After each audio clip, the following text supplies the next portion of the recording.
एक phone call, Indira Gandhi की आवाज और स्टेट बैंक ऑफ इंडिया के कैशियर ने बिना सवाल किए 60 लाख रुपए थैले में भरकर दे दिए। ये कोई फिल्म का सीन नहीं है, ये 1971 का वो सच है जो आज भी भारत का सबसे बड़ा अनसुलझा रहस्य है। लेकिन असली रहस्य ये नहीं था कि पैसे कैसे निकले। असली रहस्य ये था कि जो आदमी ये सब जानता था वो अचानक मर गया, जेल में, बिना किसी बीमारी के, उसी दिन जब उसे गवाही देनी थी, और उसके बाद फाइल बंद हो गई हमेशा के लिए। ये कहानी है नागरवाला केस की, वो स्कैंडल जिसे इंदिरा गांधी की सरकार ने दफना दिया। अगर आप सच जानना चाहते हैं तो अंत तक रुकिए, क्योंकि इस कहानी में हर मोड़ पर एक नया झटका है। साल था 1971। भारत उस वक्त एक ऐतिहासिक दौर से गुजर रहा था।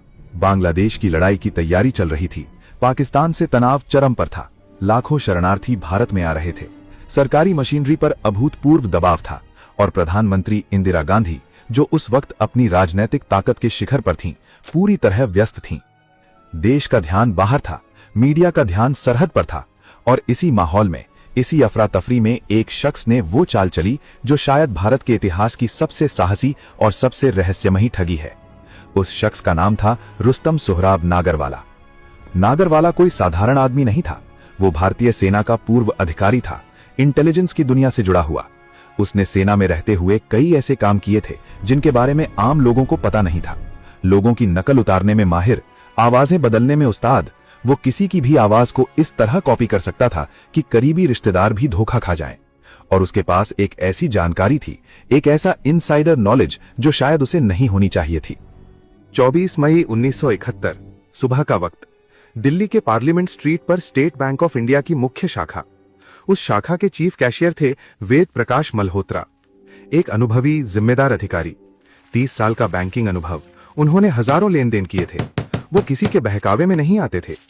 उस सुबह उन्हें एक फोन आया, और उस फोन पर जो आवाज थी वो इंदिरा गांधी की आवाज थी। आवाज ने कहा, मैं प्रधानमंत्री इंदिरा गांधी बोल रही हूं। देश के लिए एक अत्यंत गोपनीय और जरूरी काम है। 60 लाख रुपए नकद तुरंत चाहिए। यह बांग्लादेश ऑपरेशन के लिए है। रॉ का आदमी आएगा, उसे पैसे दे दो, किसी को मत बताना। यह राष्ट्रीय सुरक्षा का मामला है। देश की इज्जत दांव पर है। वेद प्रकाश मल्होत्रा एक पल के लिए रुके। उनके मन में सवाल उठे, लेकिन आवाज इतनी असली लग रही थी। लहजा वही था, अधिकार वही था, बोलने का अंदाज बिल्कुल वैसा ही, और बात भी ऐसी थी जो उस वक्त के माहौल से बिल्कुल मेल खाती थी। बांग्लादेश, रॉ, गोपनीय ऑपरेशन, राष्ट्रीय सुरक्षा, और सबसे बड़ी बात, प्रधानमंत्री को मना करना। यह सोच भी मुश्किल था। मल्होत्रा ने थैला उठाया, 60 लाख रुपए नकद भरे, और जो आदमी आया उसे दे दिए। वो आदमी नागरवाला था। 60 लाख रुपए लेकर नागरवाला निकल गया। लेकिन महज कुछ घंटों में मल्होत्रा को एहसास हुआ कि कुछ बेहद गड़बड़ है। शायद किसी ने उन्हें याद दिलाया, शायद खुद ही शक हुआ। उन्होंने तुरंत अपने वरिष्ठ अधिकारियों को रिपोर्ट किया। जांच शुरू हुई। दिल्ली पुलिस हरकत में आई, और 24 घंटे के भीतर नागरवाला पकड़ा गया। पैसे बरामद हो गए, लगभग पूरे। नागरवाला के पास से 59,97,000 रुपए मिले। मामला दिल्ली पुलिस को सौंपा गया। नागरवाला गिरफ्तार था, सबूत थे, पैसे मिल गए थे। ये एक ओपन एंड शट केस लगता था। लेकिन यहीं से शुरू हुई असली कहानी। जैसे ही नागरवाला को गिरफ्तार किया गया, उसने एक बात कही जिसने सब कुछ पलट दिया। उसने कहा, मैंने ये अकेले नहीं किया, मुझे भेजा गया था। इसके पीछे बहुत बड़े लोग हैं। मैं सब कुछ बताने को तैयार हूं। ये सुनते ही दिल्ली में हड़कंप मच गया। बड़े लोग, ये दो शब्द इंदिरा गांधी की सरकार के लिए एक बॉम्ब की तरह थे। अगर नागरवाला ने वो नाम लिए जो वो लेना चाहता था, तो एक भयंकर राजनीतिक तूफान आ सकता था। मुकदमा शुरू हुआ, और यहां जो हुआ वो भारतीय न्यायिक इतिहास में अजीब है। नागरवाला को मात्र 24 दिन में दोषी करार दिया गया। 4 साल की सजा सुनाई गई और केस बंद कर दिया गया, इतनी तेजी से कि कानूनी जानकार हैरान रह गए। आमतौर पर ऐसे मामलों में महीनों बल्कि सालों तक जांच चलती है, लेकिन यहां 24 दिन।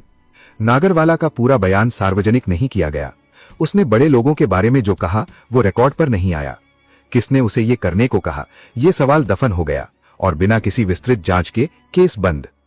लेकिन सबसे डरावना अध्याय अभी आना बाकी था। नागरवाला जेल में था। वो ठीक था, स्वस्थ था, 60 के आसपास उम्र थी, लेकिन किसी गंभीर बीमारी की कोई रिपोर्ट नहीं थी, और उसे एक उच्च स्तरीय जांच में गवाही देनी थी, जहां वो बता सकता था कि असल में किसने उसे इस काम के लिए भेजा था, किसने योजना बनाई थी, कहां से पैसे जाने थे। 1972 में ठीक उसी दिन जब उसकी गवाही होनी थी, नागरवाला की जेल में मौत हो गई, हार्ट अटैक। बस, एक स्वस्थ आदमी जेल में उसी दिन जब उसकी गवाही होनी थी, हार्ट अटैक। कोई विस्तृत पोस्टमार्टम रिपोर्ट सार्वजनिक नहीं की गई, कोई स्वतंत्र जांच नहीं हुई, कोई एफआईआर नहीं, कोई सवाल नहीं, बस हार्ट अटैक और खत्म। और उसके साथ उन सभी सवालों के जवाब भी मर गए जो कभी पूछे नहीं गए थे। लेकिन नागरवाला की मौत से कहानी खत्म नहीं हुई, बल्कि और उलझ गई। दिल्ली पुलिस के वो अधिकारी जिन्होंने नागरवाला केस की प्रारंभिक जांच की थी, उनका नाम था डीके कश्यप। उन्होंने इस केस में कुछ ऐसी जानकारी इकट्ठा की थी जो बेहद संवेदनशील थी। उन्हें पूरा यकीन था कि इस केस में बहुत कुछ है जो सामने नहीं आया। वो आगे जांच करना चाहते थे। कुछ समय बाद कश्यप का तबादला हो गया, एक ऐसी जगह जहां यह केस उनसे कोसों दूर था। केस की फाइलें जो इंटेलिजेंस से जुड़ी थीं, गायब हो गईं। जो गवाह थे वो या तो चुप हो गए या अचानक उनसे बात करना मुश्किल हो गया। और वेद प्रकाश मल्होत्रा, वो अनुभवी कैशियर जिसने पैसे दिए थे, उन्हें अचानक नौकरी से हटा दिया गया। उनका पक्ष कभी ठीक से सामने नहीं आया। उन्होंने क्या सोचा था, उन्होंने क्या देखा था, ये सब दफन हो गया। एक के बाद एक हर इंसान जो इस केस से जुड़ा था, या मर गया, या चुप हो गया, या गायब हो गया। अब सबसे बड़ा सवाल, नागरवाला ने यह किया क्यों और किसके लिए? क्या वो सच में एक अकेला ठग था? इस सवाल का जवाब खोजने के लिए 3 बातें समझनी जरूरी हैं। पहली बात, नागरवाला के पास वो जानकारी थी जो एक आम इंसान के पास नहीं हो सकती।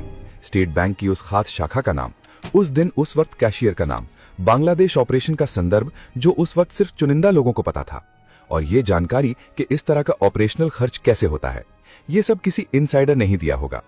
दूसरी बात, 60 लाख रुपए 1971 में एक बेहद बड़ी रकम थी। आज की कीमत में ये शायद 20-25 करोड़ के बराबर हो। इतनी बड़ी रकम अकेले एक इंसान अकेले क्यों चाहेगा? कहां खर्च करता? क्या प्लान था? तीसरी बात, नागरवाला ने पकड़े जाने पर तुरंत कहा, मैं सब बताने को तैयार हूं। एक साधारण ठग ऐसा नहीं करता। एक साधारण ठग माफी मांगता है, सजा कम करवाने की कोशिश करता है। लेकिन नागरवाला ने जो कहा वो किसी ऐसे इंसान की बात थी जो जानता था कि उसके पास बार्गेनिंग चिप है। तो फिर असली सच क्या था? कई पत्रकारों और इतिहासकारों ने दशकों बाद इस केस पर काम किया और कई थ्योरियां सामने आई। पहली थ्योरी, ये पैसा किसी चुनावी फंडिंग के लिए था। 1971 में इंदिरा गांधी का चुनाव था। राजनीतिक दल को पैसे चाहिए थे और ये रकम उसी के लिए निकाली गई, लेकिन गलत तरीके से।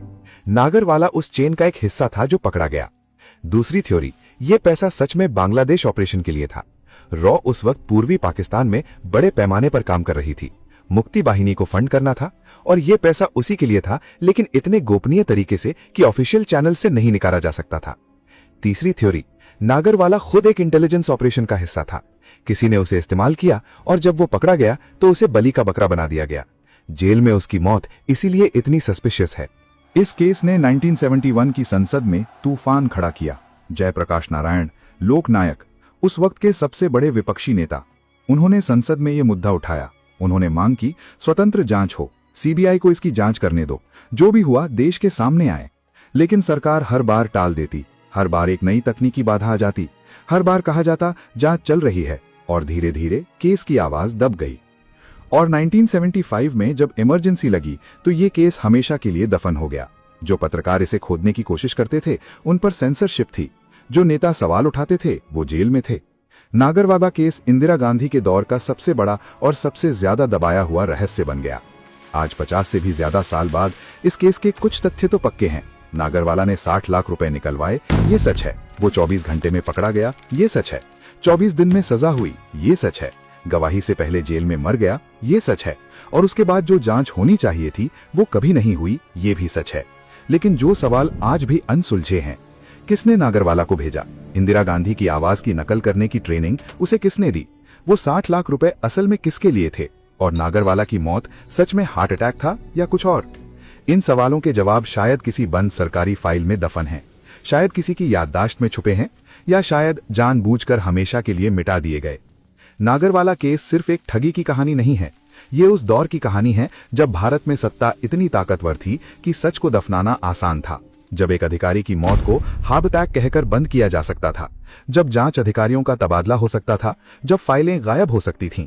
एक आदमी ने फोन किया, 60 लाख रुपए मिले, पकड़ा गया, मर गया और सब खत्म। लेकिन सवाल नहीं मरते, वो जिंदा रहते हैं पीढ़ी दर पीढ़ी। उन लोगों के जहन में जो इतिहास को सिर्फ वो नहीं मानते जो सरकार ने लिखा, बल्कि वो भी मानते हैं जो किसी ने मिटाने की कोशिश की। क्योंकि जब कोई सच को इतनी मेहनत से छुपाता है तो समझ लीजिए कि वो सच बेहद खतरनाक है। नागरवाला मर गया, लेकिन उसका सवाल आज भी जिंदा है। वो 60 लाख आखिर किसके थे? जय हिंद।